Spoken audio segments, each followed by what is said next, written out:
hindi masyadong available sa Pilipinas. So, tama ko kayo.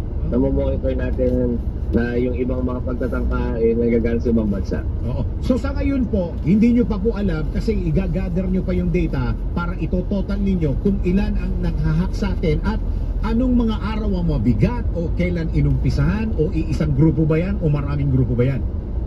Tama po, Sir Dennis, magpo-compare notes so kami ng COMELEC kasi may sarili siyang IT at the ICT may sariling IT. I believe even the OSP and even yung mga private partners natin, yung mga election watchdogs natin, may mga IT rin sila and they have visibility on this one. So, i-compare notes tayo para i-collate at saka kami naman, ang ability namin talaga is ma-monitor yung mga pagtatangka ito at ma-map out yung mga tama yung sinasabi niyo kung saan ang galing. At sana ma-map out din natin kung coordinated to. Oo. At Asek, hanggang sa mga oras na to, as we speak now, hanggang ngayon, bantay sarado nyo yung COMELEC website?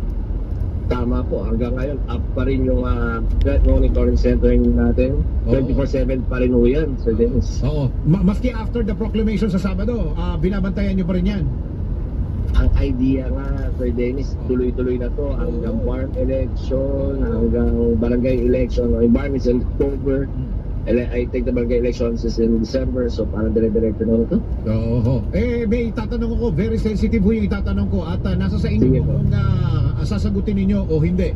Si Chairman ba nagpamerienda na dyan sa inyo para part ng congratulations sa inyo dahil for a job well done? I'm sure sa COMELEC, nagpamerienda, nagpa-lunch, nagpa-dinner na to si Com George.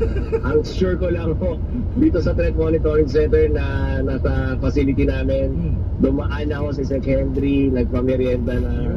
Siguro we have 24 tables, 2 hours, so 48 po. Tapos, hindi lang COMELEC website ang binabantayan nyo, di ba? May government websites ba na iba?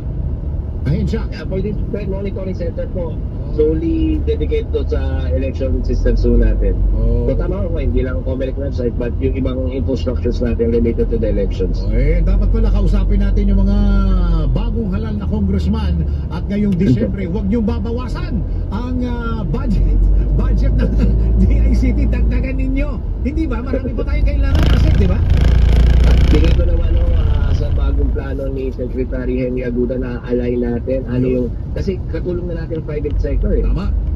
That's the beauty of having Secretary Henry na nanggaling sa PISAC eh. So talaga digital bayanihan na approach eh. So we can judiciously spend yung budget po natin. Hindi kailangan na parang atang lang sa gobyerno lahat. Ngayon yung tulungan ng private sector, kailangan yung helping government help para naman may goal naman tayo sa dulo eh, Sir Henry. Una yung connectivity sa buong ahensya ng DICT. Naku, maraming salamat, Sir Henry. Makakarating ho sa lahat Dennis.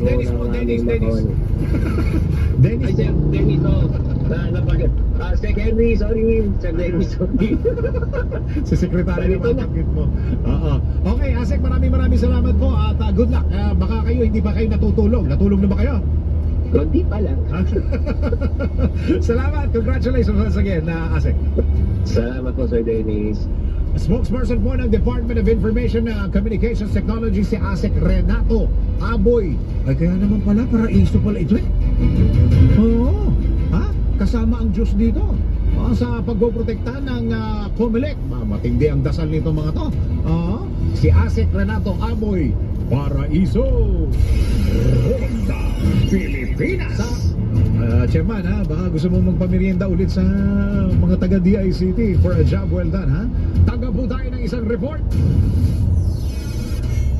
Photocopy ng dokumento bilang ebidensya sa hukuman dapat nang tanggapin. Patrol 24 to 4 June. Samson, Kuyang June, magandang balita are. Ay maganda talaga ito, Kuyang Dennis, dahil nilinaw ng Supreme Court na kapag iniapela ang isang kaso, particular ang isang conviction ay ituturing o i-consider na ito bilang reopen case o muling bubuksan at magsisimula muli sa umpisa ang investigasyon. Iginit ng Korte Suprema na ito ay para mabigyang pagkakataon at sapat na panahon ng hukuman na ma-review o mas mabusisi ng gusto ang lahat ng aspeto at maaaring mapatawan pa ng mas mabigat na parusa. Dududa sa original na authenticity nito. Batay sa Supreme Court decision na pinamente o isinulat mismo ni Chief Justice Alexander Esmundo, ay pinagtibay ng First Division ang conviction ni Ivo Lastimosa sa kasong murder o pagpatay kay Ildefonso Vega Jr. kung saan ay ginamit ang photocopy ng death certificate ni Vega bilang pangunahing ebidensya. Nabatid na sa isinagawang pagdinig sa kaso ay pinatunayan ng mga testigo na si Lastito na patay na ang kanyang mister nang datnan niya sa ospital, at para masuportahan ang kanyang salaysay ay isinumite ng prosecution sa korte ang photocopy ng death certificate na naisasaad ng mga tama ng bala sa ulo at leg ang sanhi ng pagkamatay.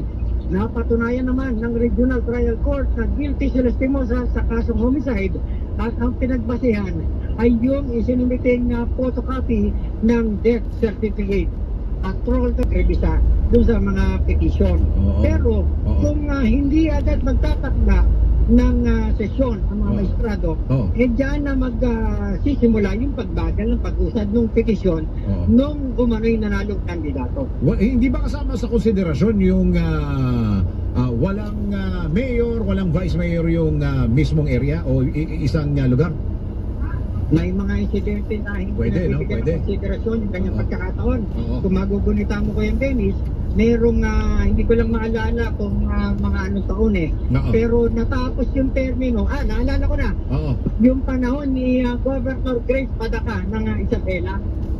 Natapos yung termino bago na lumabas yung desisyon. Tama, na parang hindi siya dapat nanalo o hindi siya dapat nakaupo, parang gano'n, di ba? Yan ang isa sa isang insidente dun sa tanong